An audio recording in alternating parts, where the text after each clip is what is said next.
നിങ്ങൾക്ക് ആർത്തവ സമയത്ത് കഠിനമായ വേദന അനുഭവപ്പെടാറുണ്ടോ? അത് നിങ്ങളുടെ ഡെയിലി ലൈഫിനെ ബാധിക്കുന്നുണ്ടോ? ആർത്തവ വേദനയുടെ കാരണങ്ങളും അവ കുറയ്ക്കാനുള്ള മാർഗങ്ങളുമൊക്കെ നമുക്കൊന്ന് വിശദമായിട്ട് പറയാം. ഹായ്, ഞാൻ ഡോക്ടർ അജിന, ആയുർവേദ ഫിസിഷ്യനാണ്. ആർത്തവം അല്ലെങ്കിൽ പീരീഡ്സിന്റെ ടൈമിൽ അടിവയറ്റിൽ ഒരു അല്പം പോലും വേദനയും മറ്റ് അസ്വസ്ഥതകളും അനുഭവിക്കാത്തവരൊക്കെ ചുരുക്കമായിരിക്കും.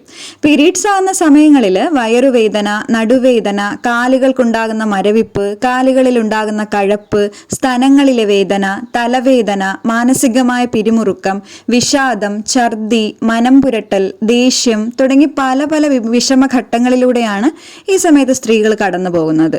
ചിലരിൽ നല്ല രീതിയിൽ മലബന്ധവും ഉണ്ടാകാറുണ്ട്. ഓരോരുത്തരുടെയും വേദനകൾ സഹിക്കാനുള്ള ശേഷിയും വ്യത്യസ്തമായിരിക്കും എന്ന് മാത്രം. പീരീഡ്സ് ആകുന്ന സമയത്ത് ആർത്തവ രക്തം പുറന്തള്ളാനായി ഗർഭപാത്രം അഥവാ യൂട്രസ് സങ്കോചിക്കുന്നത് കൊണ്ടുള്ള വേദനയാണിത്. ഇതിനോടൊപ്പം തന്നെ ഗർഭപാത്രത്തിന്റെ ആന്തരിക ആവരണം നീക്കി ഇത് യോനിയിലൂടെ ശരീരത്തിൽ നിന്ന് പുറത്തേക്ക് പോവുകയും ചെയ്യുന്നുണ്ട്. പ്രോസ്റ്റാഗ്ലാൻഡിൻ എന്ന ഹോർമോണാണ് ഇത്തരത്തിലുള്ള സങ്കോചങ്ങൾക്ക് കാരണമാകുന്നത്. ഇതിന്റെ അളവ് കൂടുന്നത് ശക്തമായ കോൺട്രാക്ഷൻസ് ഉണ്ടാക്കാനും വേദന കൂടാനും കാരണമാണ്. ആർത്തവത്തിന്റെ ആദ്യ ദിവസങ്ങളിലൊക്കെ ഇതിന്റെ അളവ് കൂടുതൽ ഉയർന്നു നിൽക്കും. ഇനി ഇത്തരത്തിൽ നിങ്ങൾക്കുണ്ടാകുന്ന ആർത്തവ വേദന മറ്റെന്തെങ്കിലും ആരോഗ്യപരമായ കാരണങ്ങൾ കൊണ്ടാണോ എന്നുകൂടി ഉറപ്പുവരുത്തേണ്ടത് ആവശ്യമാണ്. ഇത്തരത്തിൽ കഠിനമായ ആർത്തവ വേദനയിലേക്ക് നയിക്കുന്ന മറ്റ് മെഡിക്കൽ കണ്ടീഷൻസ് നോക്കിയാൽ അതിൽ ആദ്യം എൻഡോമെട്രിയോസിസ് ആണ്. ഗർഭാശയത്തിന്റെ ആവരണത്തിന് സമാനമായ കോശങ്ങൾ ഗർഭാശയത്തിന് പുറത്ത് വളരുന്ന ഒരു അവസ്ഥയാണ് എൻഡോമെട്രിയോസിസ്. കഠിനമായ ആർത്തവ വേദനയാണ് ഇതിന്റെ പ്രധാനപ്പെട്ട ലക്ഷണം. അതുപോലെ തന്നെ അമിത രക്തസ്രാവം, വന്ധ്യത എന്നിവയും ഇതിൽ ഉൾപ്പെടുന്നവയാണ്. അതുപോലെ അടുത്തൊരു കണ്ടീഷനാണ് യൂട്രൈൻ ഫൈബ്രോയിഡ്സ് എന്ന് പറയും. ഗർഭപാത്രത്തിന്റെ ഭിത്തിയിൽ കാണപ്പെടുന്ന ദോഷകരമല്ലാത്ത മുഴകളാണ്. ഇതും കഠിനമായ ആർത്തവ വേദനയിലേക്ക് നയിക്കുന്നത് തന്നെയാണ്. ഇനി അഡിനോമയോസിസ് എന്നൊരു കണ്ടീഷൻ ഉണ്ട്. അതായത് ഗർഭാശയത്തിന്റെ ആന്തരിക പാളിയായ എൻഡോമെട്രിയം അസാധാരണമായിട്ട് വളർന്ന് യൂട്രസിന്റെ പേശീഭിത്തിയായിട്ടുള്ള മയോമെട്രിയത്തിലേക്ക് ഇറങ്ങി നിൽക്കുന്ന ഒരു അവസ്ഥയാണ്. ഇത് യൂട്രസിന്റെ കട്ടി കൂട്ടുകയും വലിപ്പം കൂട്ടുകയും ചെയ്യും. ഇതുമൂലവും കഠിനമായ ആർത്തവ വേദനയും അമിത രക്തസ്രാവവും ഉണ്ടാകാറുണ്ട്. അതുപോലെ തന്നെ പെൽവിക് ഇൻഫ്ലമേറ്ററി ഡിസീസ് അല്ലെങ്കിൽ PID എന്ന് പറയുന്ന ഒരു കണ്ടീഷൻ ഉണ്ട്. ലൈംഗിക ബന്ധത്തിലൂടെ പകരുന്ന ബാക്ടീരിയകൾ മൂലമൊക്കെ സ്ത്രീകളുടെ പ്രത്യുൽപാദന അവയവങ്ങളെ ബാധിക്കുന്ന ഒരു അവസ്ഥയാണിത്. ഇതും ഇത്തരത്തിൽ പീരീഡ്സ് ആകുന്ന സമയത്തുള്ള കഠിനമായ വേദനകൾക്ക് കാരണമാണ്. അടുത്തതാണ് ഓവേറിയൻ സിസ്റ്റ്. ഇന്ന് മിക്ക സ്ത്രീകളിലും കാണപ്പെടുന്ന ഒരു കണ്ടീഷനാണിത്. സ്ത്രീകളുടെ അണ്ഡാശയത്തിൽ രൂപപ്പെടുന്ന ദ്രാവകം നിറഞ്ഞ സഞ്ചികളാണിത്. ഇത് ആർത്തവ വ്യതിയാനങ്ങൾക്കും അതുപോലെ തന്നെ ആ സമയത്തുണ്ടാകുന്ന ബുദ്ധിമുട്ടുകൾക്കും ഒക്കെ മറ്റൊരു കാരണമാണ്. ഇത്തരത്തിലുള്ള മെഡിക്കൽ കണ്ടീഷനുകൾ കഠിനമായ ആർത്തവ വേദനയിലേക്ക് നയിക്കുന്നതാണ്. അതിനാൽ നിങ്ങൾക്ക് ആർത്തവ സമയങ്ങളിൽ നിങ്ങളുടെ ദൈനംദിന ജീവിതത്തെ തന്നെ ബുദ്ധിമുട്ടാക്കുന്ന രീതിയിൽ വലിയ വേദനയും അസ്വസ്ഥതകളും മലബന്ധം അതുപോലെ തന്നെ അമിതമായ രക്തസ്രാവം ഇങ്ങനെയൊക്കെ ഉണ്ടെങ്കിൽ ഒരു ഡോക്ടറുടെ നിർദ്ദേശം നിർബന്ധമായും തേടേണ്ടതാണ്. ഇനി ആർത്തവ ദിനങ്ങളിൽ സാധാരണയായിട്ടുണ്ടാകാറുള്ള വയറുവേദനകൾക്കും അസ്വസ്ഥതകളും ഒക്കെ കുറയ്ക്കാൻ സഹായിക്കുന്ന കുറച്ച് റെമഡീസ് നോക്കിയാൽ അതിൽ പ്രധാനം ഹെൽത്തി ആയിട്ടുള്ള ഒരു ഭക്ഷണക്രമം ശീലമാക്കുക എന്നതാണ്. ആർത്തവ ദിനങ്ങൾ ഏകദേശം എല്ലാ സ്ത്രീകൾക്കും മുൻകൂട്ടി അറിയുന്ന ഒരു കാര്യമാണ്. അതിനാൽ നിങ്ങളുടെ ആർത്തവം തുടങ്ങുന്ന ഏകദേശ ഡേറ്റിന് ഒരാഴ്ച മുൻപെങ്കിലും ഭക്ഷണ ക്രമീകരണം നടത്തേണ്ടതുണ്ട്.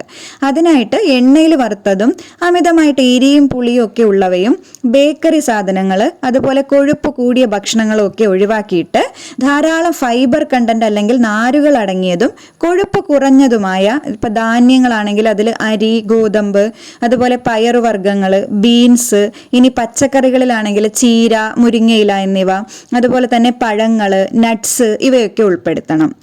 ഇനി ആർത്തവ ദിനങ്ങളിൽ ക്യാരറ്റ് ജ്യൂസ് കുടിക്കുന്നത് വേദന കുറയ്ക്കാൻ സഹായിക്കും. കാരണം ക്യാരറ്റിൽ വൈറ്റമിൻ ഇയും ആൻറ്റി ഓക്സിഡൻറ്റുകളും ധാരാളം അടങ്ങിയിട്ടുണ്ട്. അതുപോലെ തന്നെ പൊട്ടാസ്യം അടങ്ങിയിട്ടുള്ള മധുരക്കിഴങ്ങ് കഴിക്കുന്നത് ഗർഭാശയ പേശികളുടെ പിരിമുറുക്കം കുറയ്ക്കാനും വയറുവേദന കുറയ്ക്കുകയും ചെയ്യുന്നതാണ്.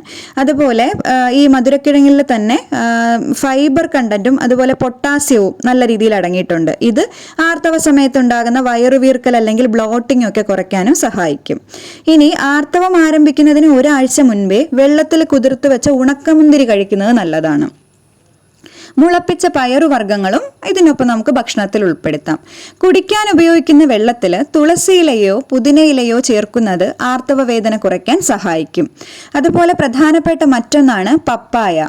ആർത്തവത്തോടനുബന്ധിച്ചുള്ള ദിവസങ്ങളിൽ ധാരാളം പപ്പായ കഴിക്കുന്നത് ഇതിൽ അടങ്ങിയിരിക്കുന്ന പപ്പൈൻ എന്ന എൻസൈം ആർത്തവ വേദന കുറയ്ക്കാനും ആർത്തവ രക്തം പുറത്തേക്ക് പോകുന്നത് എളുപ്പമാക്കാനും സഹായിക്കുന്നതാണ്.